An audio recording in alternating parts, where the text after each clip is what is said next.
My world turned upside down when my dad collapsed and was rushed to the hospital. With him in such a critical state, there was no question. I had to be by his side. Regrettably, it meant canceling our long-awaited honeymoon.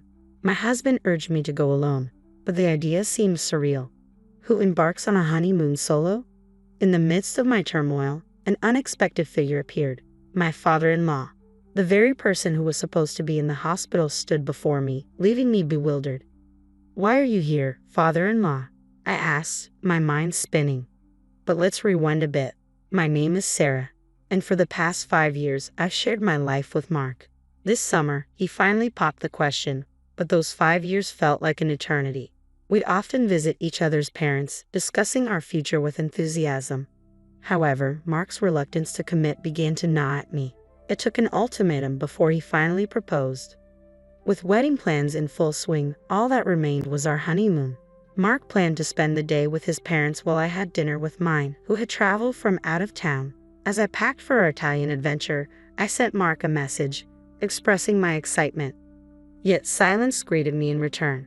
Assuming he was exhausted from the day's events, I brushed it off and retired for the night. I hoped fervently that Mark wouldn't oversleep for our flight the next day. Despite feeling a bit nervous, exhaustion eventually led me to drift off to sleep. The next morning, my slumber was abruptly interrupted by a call from Mark. "Sarah, something terrible has happened," he began hurriedly the moment I answered. My heart sank as he delivered the shocking news. My dad had collapsed and was rushed to the hospital. The implications hit me like a ton of bricks. "You'll have to go on our honeymoon alone today," he continued. I couldn't help but let out a bewildered exclamation. "What do you mean?" "But your father was so full of life at our wedding yesterday," I protested. "I'm as shocked as you are, Sarah. I'm staying by his side, but you should go ahead without me," Mark insisted. I refused to entertain the idea. "Don't be ridiculous. If your father's ill, there's no way I can leave for our honeymoon. Who on earth goes on a honeymoon alone?"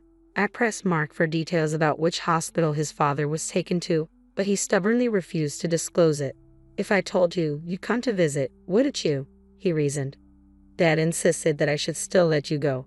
Please respect his wishes. Feeling torn, I asked if he planned to join me once his father was feeling better. "Of course, I'll come as soon as things are settled here," he assured me. But I couldn't shake the ominous feeling. "Don't jinx it by saying as soon as things are settled," I cautioned. Mark cut me off abruptly.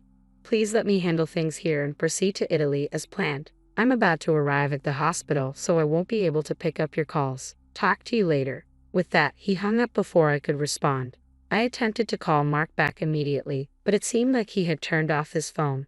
With no means to reach him and lacking the name of the hospital, I couldn't rush to my father-in-law's side. Feeling utterly helpless, I was suddenly startled by the doorbell. As I opened the door, a wave of disbelief washed over me. Standing before me was my father-in-law, the very person who was supposed to be in the hospital after an emergency transport. "Your legs, they're okay," he remarked casually, oblivious to my confusion. Perplexed, I questioned him, making sure I wasn't seeing a ghost. "Are you feeling all right?" "Oh, I may have had a bit too much to drink at the wedding yesterday, but I felt fine this morning. Definitely sober now," he replied. "I came to pick you up after dropping Mark off." "Dropping Mark off?" I echoed, my confusion deepening. "Yes, for your honeymoon. I dropped him off at the station, but then I realized I should have come to pick you up too. Let me take you to LaGuardia," he explained. My mind reeled with confusion. My father-in-law, supposed to be in the hospital, and Mark, supposed to be accompanying him there, now dropping off our son at the station. Nothing seemed to add up. Then it clicked. "Wait, you just said you'd take me to LaGuardia, but our honeymoon is in Italy." "Oh yes, that's what I thought too." I was surprised, he admitted. When Mark dropped the bombshell this morning, announcing a last-minute change of plans for our honeymoon to Alaska, my mind became a whirlwind of questions. Alaska, it seemed out of the blue, leaving me baffled. "He left a note in the car," my father-in-law explained, producing a post-it Mark had left behind. It detailed an inn in Alaska and a flight from LaGuardia to Ted Stevens Anchorage International Airport. Suddenly, the pieces started to fit together. "Could you please take me to LaGuardia?" I requested, a surge of realization flooding over me. "Thank you so much." During the journey, I couldn't shake the feeling of apprehension. Mark's actions, his sudden change of plans, all seemed suspicious. As we approached the airport, I mulled over my suspicions. Would I find the truth at the airport? Thanking my father-in-law, I ventured into the airport. Near the check-in counter for the flight specified on the post, I spotted Mark. But he wasn't alone. Arm in arm with a young woman, they appeared intimate, effortlessly selecting drinks together. It hit me like a ton of bricks. He had been cheating on me all along. The affair likely began while we were still together, explaining his reluctance to commit.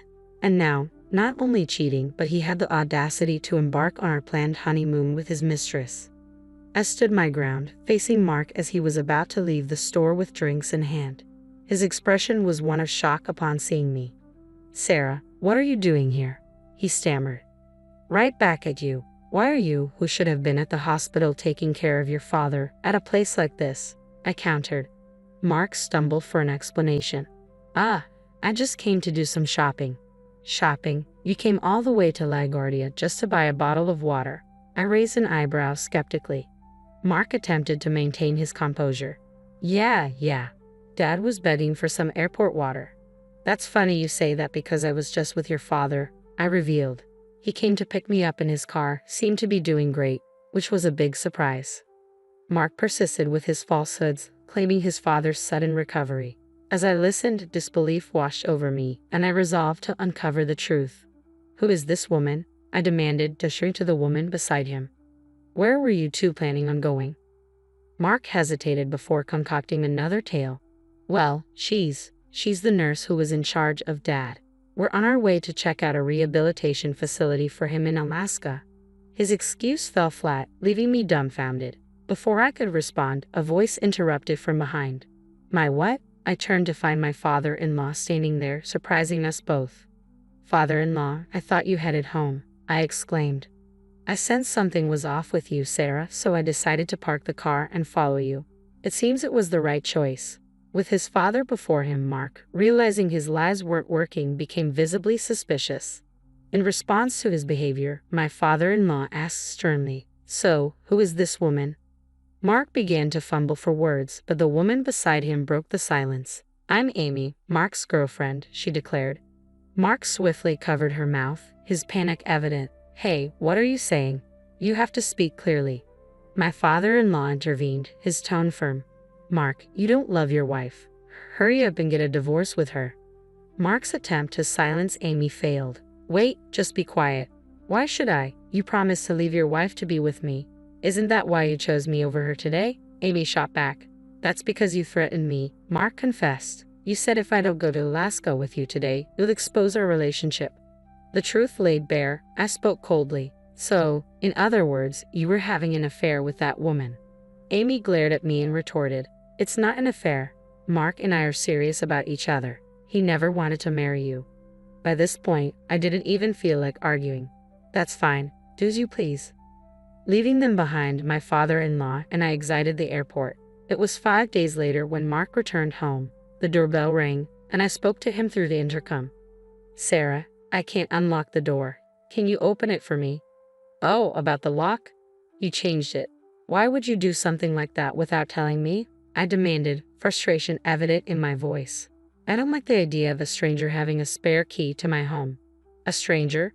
Are you talking about me?" Mark questioned, confusion clouding his expression. "Who else would I be talking about?" I retorted. "I've already prepared the divorce papers, so just quickly sign them." "Wait a minute, let me in first. We can talk after that," Mark pleaded. Keeping the door chain on, I reluctantly passed the divorce papers through the crack. "There's nothing for us to talk about.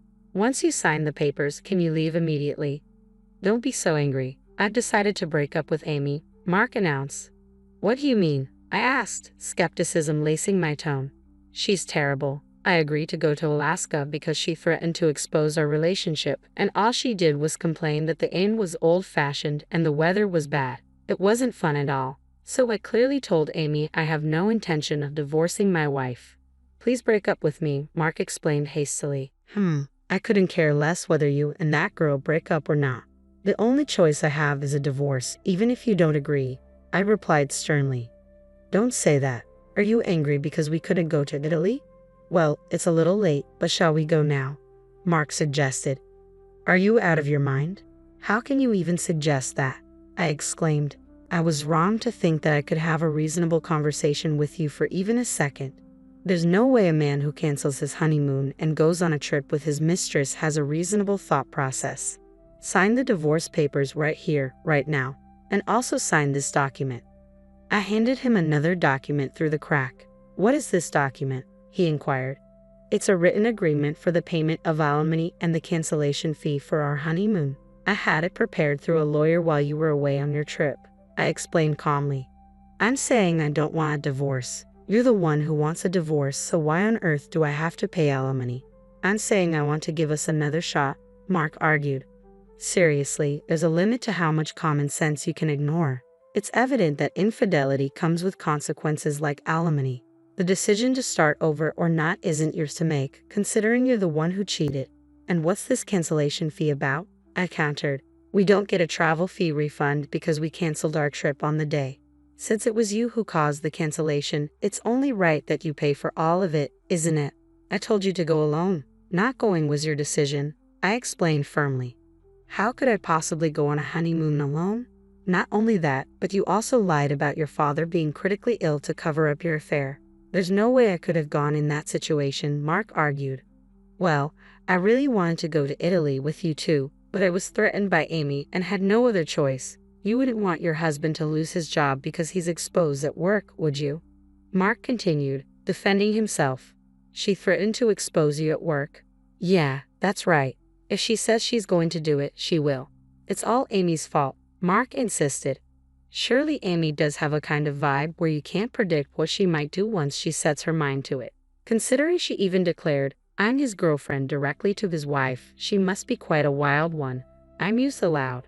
In fact, I was relieved. With an opponent like Amy, Mark would self-destruct even if I didn't do anything. All that was left to do was somehow get him to sign the divorce papers, I concluded, pretending to be worried.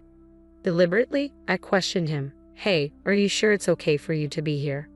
What do you mean? Mark responded, puzzled. You broke up with Amy, right? Wasn't she angry? I probed further. Of course she was angry, but I'm done with her, Mark assured me. What? You might be fine, but what about Amy? Given her personality, I wouldn't be surprised if she storms into your office and exposes you, I warned. Indeed, that would be disastrous. I need to go to the office and stop Amy. Sarah, please pass me my company key card, Mark requested urgently. I pulled out Mark's company key card from his drawer and showed it to him. Yeah, that's the one, he confirmed, reaching for it. Quickly, I shook off Mark's hands as he tried to take it through the gap in the door. I'll give you the key card in exchange for your signature on the divorce papers and the payment agreement for the bill. With this proposal, Mark would likely agree and sign. Have you decided? You better hurry. Amy may beat you to the office, I urged. All right, Mark relented reluctantly, signing all the documents and passing them through the gap in the door. Here, this is good enough, right? Hurry up and give me the key card. Once I handed over the key card, Mark dashed off towards the office. I went to the courthouse to submit the divorce papers and handed the signed payment agreement to my lawyer. It was a relief that at least the financial matters had been sorted out. The next day, I received a frantic call from Mark. Hello? Ah, Sarah, what do you want? We are legally strangers now. We have nothing to talk about. Mark snapped. Wait, don't hang up on me, Mark pleaded desperately, leaving me feeling a little curious about what happened. I decided to listen to this story. So, what do you want? I inquired. I was called by the board when I got to the office today. Everyone knows I had an affair, even though I got ahead of Amy. Isn't that weird? Mark began. That's because I told them. I confess. What? You told the board? Mark's surprise was evident. Yes, I felt sorry for them because they came to our wedding, but we got divorced so soon. You seemed busy with Amy, so I decided to explain the reason for our divorce to our guests. I explained. Yes, you mean not just the board? You told everyone at my office? Mark's disbelief grew. Yes, when I told them my husband preferred a cheatcation over our honeymoon. Everyone was appalled. But how am I supposed to face everyone at work going forward? I questioned. You don't have to hide your true self anymore. Isn't that a good thing? Mark attempted to reason. Don't mess with me. You ruined my life, I retorted. I should be saying that to you. I wish I could reclaim the 5 years I wasted on someone like you. Mark responded, defeated. When I raised my voice, he had nothing more to say. Why don't you just be with Amy? If her feelings for you are so strong, wouldn't she support you even if you quit your job? I suggested. No way. Nothing good happens when I'm with that woman. The only one who can support me is you, Sarah, Mark pleaded. Nothing good happens when I'm with you. If you want support, you should think about other people's feelings a bit more before you act, I remarked. Yeah, I truly regret it. So let's try again, Mark proposed. No chance. How about reflecting, turning over a new leaf, and getting back into the dating scene? Oh, and maybe find a job first, I suggested. Sarah, don't abandon me. You're the one who betrayed me first, Mark pleaded. You'll just have to live with your regret, I replied, ending the call abruptly. It seems Mark returned to his parents' house to borrow some money a few times, but my father-in-law, who had been made out to be gravely ill without him knowing, and moreover, was used as an excuse for Mark's infidelity, was furious. Eventually, he cut ties with Mark. Mark found it increasingly uncomfortable to be at his company and ended up quitting his job. Job hunting didn't go well, and it seems he's barely making a living by working part-time at a convenience store. On the other hand, I moved into a new home with the alimony from Mark. Even though I changed the door locks, it felt uncomfortable living in a place my ex-husband knew about. Mark's parents helped me move. They probably saw it as a way to atone for their son's misdeeds. I still occasionally chat and have meals with them. I won't get back the 5 years I spent with Mark, but I'm going to find a better man next time.